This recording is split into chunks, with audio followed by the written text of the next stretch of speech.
While Zimbabwe's introduction of new 2 and 5 Zimbabwe dollar notes was touted as a positive move to ease the country's liquidity crunch, it has actually done very little. CGTN's Farai Mwakutuya has been keeping a close eye on the issue and now brings us this report from Harare. They look exactly the same. The only difference, removal of the word bond note, confirmation that Zimbabwe has its own fully fledged currency.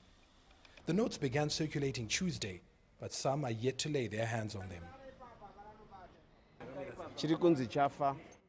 Only a few people withdrew cash, then the ATM machine broke down.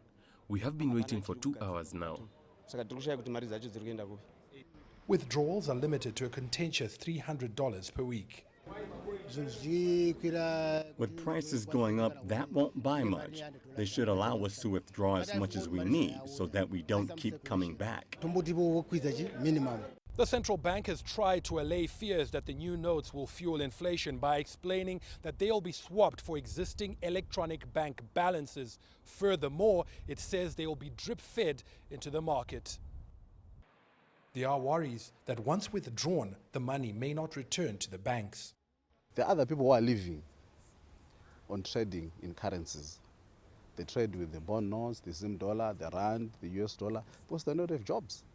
So as long as we have a lot of people on the streets that are making money out of these currencies and the currency shortages, then we're not going anywhere. The new currency was introduced by Finance Minister Professor Mwakutuya to stabilize the economy. On Thursday, he hopes to present a growth-triggering 2020 budget.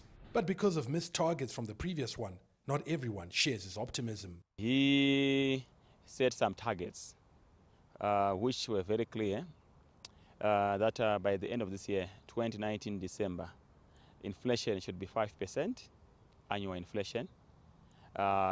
Economic growth measured by increase in GDP, 3.1% positive.